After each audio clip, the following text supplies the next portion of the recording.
नमस्कार, hot topic में आपका स्वागत है। मैं हूं अखिलेश शर्मा। शिवराज सिंह चौहान, वसुंधरा राजे और रमन सिंह बीजेपी के 3 दिग्गज नेता। सवाल उठ रहा है कि इनका क्या होगा। अभी तक इन तीनों ही नेताओं की विधानसभा में उम्मीदवारी घोषित नहीं की गई है। इस बीच बीजेपी की केंद्रीय चुनाव समिति की बैठक 1 अक्टूबर को होने जा रही है, जिसमें राजस्थान, मध्य प्रदेश और छत्तीसगढ़ विधानसभा चुनाव के लिए उम्मीदवारों के नामों पर चर्चा होगी। लेकिन भविष्य पर सवालिया निशान इसलिए भी लग रहा है कि पूछा जा रहा है कि चुनाव के बाद इन तीनों ही दिग्गज नेताओं का बीजेपी क्या करेगी।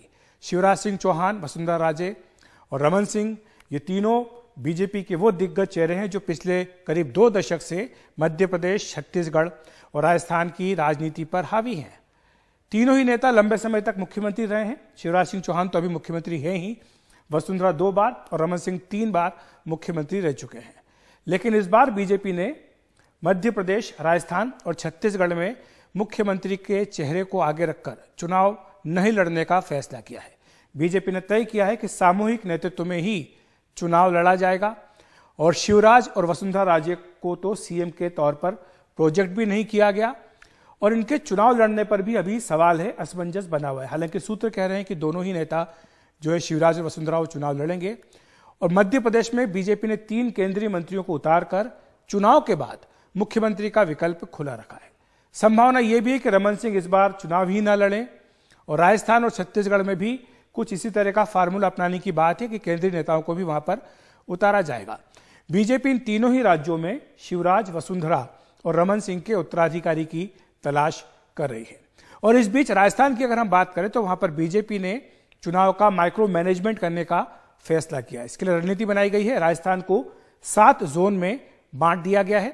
7 जोन के लिए 44 जिले आते हैं। इनमें बाहर से 44 नेताओं को लाकर हर जिले की जिम्मेदारी दी गई है। हर नेता के हाथ में एक जिले की कमान सौंपी गई है। इनका काम होगा मुद्दे तय करें, उम्मीदवारों की मदद भी करें, साथ ही केंद्रीय नेताओं के जो कार्यक्रम होंगे उनका समन्वय करने का जिम्मा भी इन्हें सौंप दिया गया है।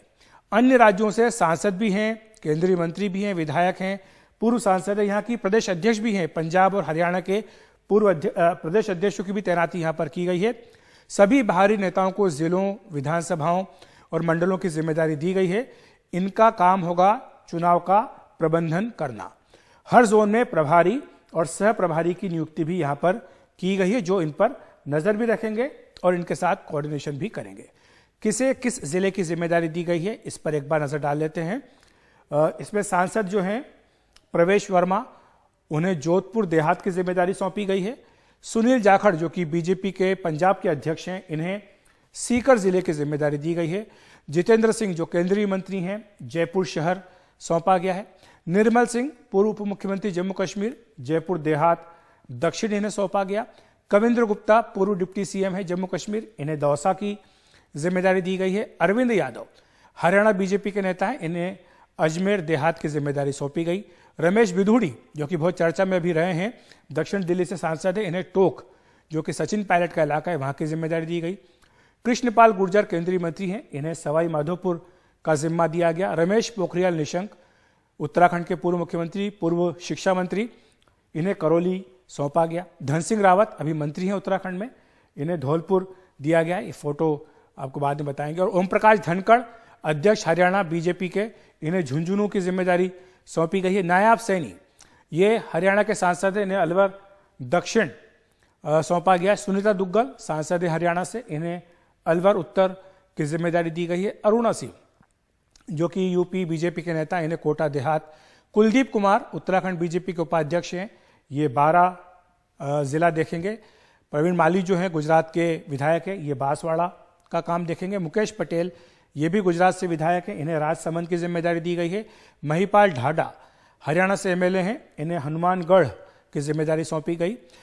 हरियाणा बीजेपी के महामंत्री हैं संदीप जोशी, ये चूरू का काम देखेंगे। जुगल किशोर यूपी बीजेपी के नेता हैं, इन्हें जयपुर देहात की जिम्मेदारी सौंपी गई। तो इस तरह से बीजेपी ने सभी जिलों के लिए एक एक नेता को बाहर से लाकर तैनात किया है।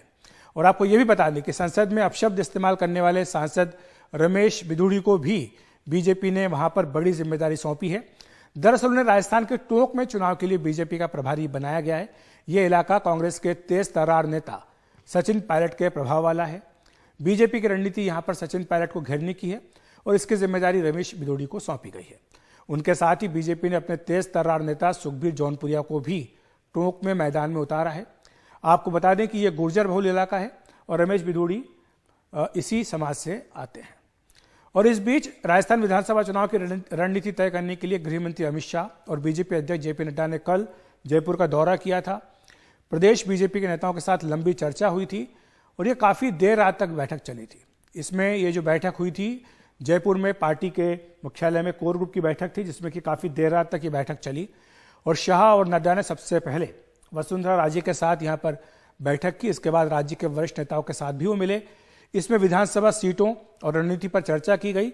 बीजेपी ने तय किया है कि वहां पर सामूहिक नेतृत्व में चुनाव लड़ेगी, किसी को भी मुख्यमंत्री का चेहरा नहीं बनाया जाएगा।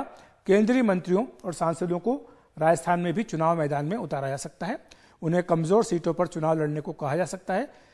कल की बैठक में 4 परिवर्तन यात्राओं पर भी फीडबैक लिया गया।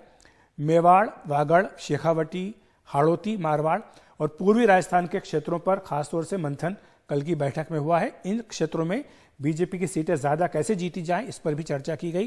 किन सीटों पर बीजेपी कमजोर है और वहां क्या रणनीति बनाई जाए, यह भी बात हुई है। पिछले 3 चुनाव से लगातार जीती और हारी हुई सीटों पर भी चर्चा हुई।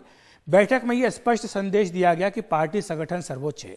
जीत सुनिश्चित करने के लिए सबको मिलकर काम करने की हिदायत भी कल गृह मंत्री अमित शाह की ओर से दी गई।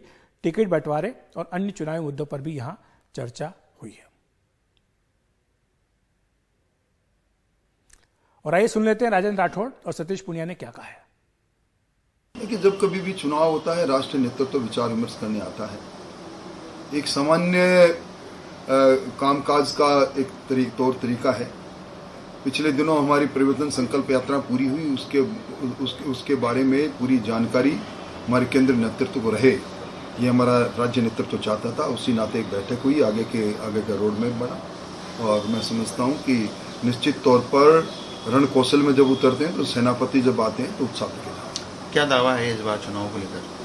भारतीय जनता पार्टी प्रचंड बहुमत से जीतेगी। कांग्रेस का सुपड़ा साफ होगा। कांग्रेस अब तक की सबसे शर्मनाक हार की ओर बढ़ चुकी है। करनी है, अच्छे से जीतना है। उसके लिए जब बड़े नेता आते हैं तो मनोबल का निर्माण होता है, जनता में संदेश जाता है।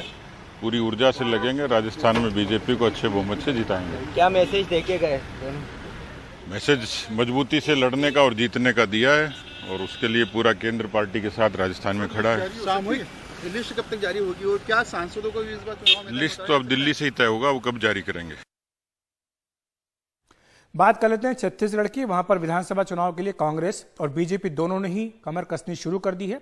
दोनों ही दलों के राष्ट्रीय अध्यक्ष आज छत्तीसगढ़ पहुंचे। राजस्थान का दौरा करने के बाद बीजेपी अध्यक्ष जेपी नड्डा और गृह मंत्री अमित शाह रायपुर पहुंचे। वहां बीजेपी दफ्तर में प्रदेश के नेताओं के साथ चुनावी रणनीति पर मंथन किया। साथ ही चुनावी घोषणा पत्र के ड्राफ्ट और कुछ सीटों पर उम्मीदवारों के नामों पर भी चर्चा की गई है। वहीं राज्य के बीजेपी नेताओं की परिवर्तन यात्रा को लेकर फीडबैक भी लिया गया। उधर कांग्रेस अध्यक्ष मल्लिकार्जुन खड़गे भी छत्तीसगढ़ के बलौदाबाजार भाटापारा में किसानों और मजदूरों के सम्मेलन में हिस्सा लेने के लिए पहुंचे थे। इस मौके पर खड़गे ने बीजेपी और केंद्र सरकार पर निशाना साधा। उन्होंने कहा कि बीजेपी केवल लोगों को भ्रमित करने में लगी है। हर जगह जो क्या आज इन्फ्लेशन का है, अनएम्प्लॉयमेंट का है, किसानों के मुद्दे हैं, रोजगार कम, इस बारे में सोचते नहीं। सिर्फ उनका सोच चुनाव में क्या करना। अब इधर पार्लियामेंट चलती है तो इलेक्शन प्रचार करते हैं, उधर फॉरेन G20 भी चलती है तो इलेक्शन प्रचार में जाते हैं। तो इलेक्शन के सिवाय, पावर के सिवाय उनको देश का हित मालूम नहीं।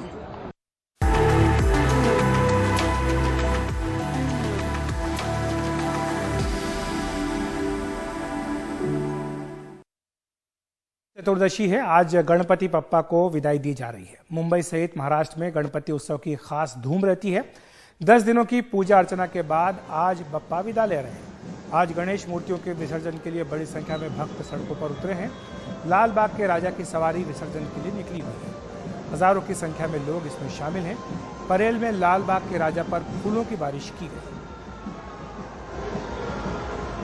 लाल बाग के राजा की सवारी दोपहर 1 बजे निकली थी अपने दरबार से और ये श्राप बिल्डिंग उस के पास पहुंची है और अब इस पर पुष्प वृष्टि हो रही है इन पर। और इनको देखने के लिए देखिए, जब दोपहर में 1 बजे जब लाल बाग के राजा की सवारी निकली थी, तब भी इसी तरह की पूरी भीड़ थी, पूरा हुजूम था, भक्तों का पूरा जनसागर उमड़ा हुआ था।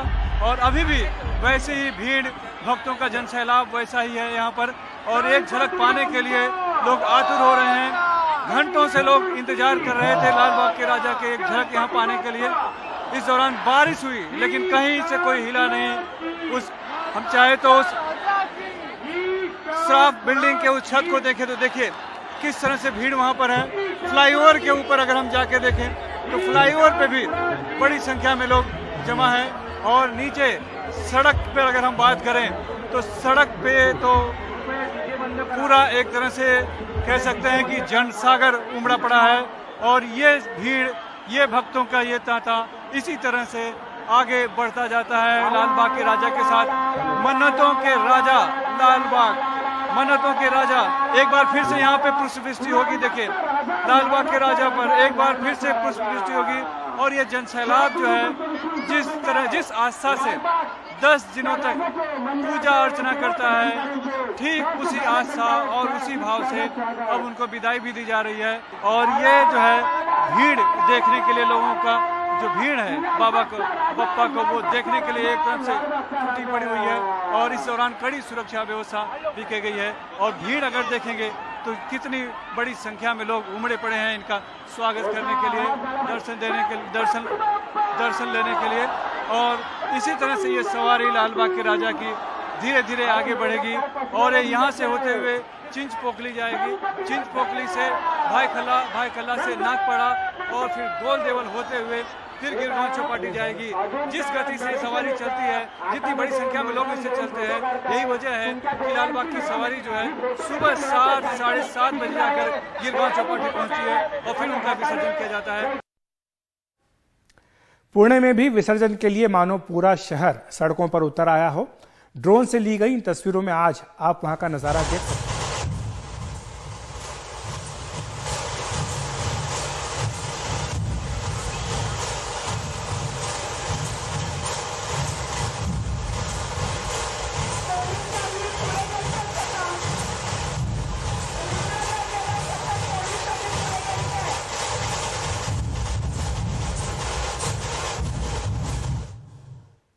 रियल एस्टेट कारोबार से जुड़े जानकारों के मुताबिक भारत में 2030 तक रियल एस्टेट की बिक्री $1 ट्रिलियन तक पहुंच जाएगी, जो भारत की जीडीपी में लगभग 13% का योगदान देगी। कोविड काल के बाद रियल एस्टेट बाजार में अच्छी खासी तेजी देखी गई है। इस सेक्टर में विकास की संभावनाओं को परखने के लिए एनडीटीवी दिन भर का एक कॉन्क्लेव शुक्रवार यानी कल 29 सितंबर को आयोजित कर रहा है, जहां पर हम आगे की राह को परखने के लिए कारोबार के जाने माने दिग्गज, केंद्रीय मंत्री और कई स्टेक होल्डर से बात कर समझने की कोशिश करेंगे कि आपके घर का सपना कितना साकार हो सकता है। तो हॉट टॉपिक में इतना ही।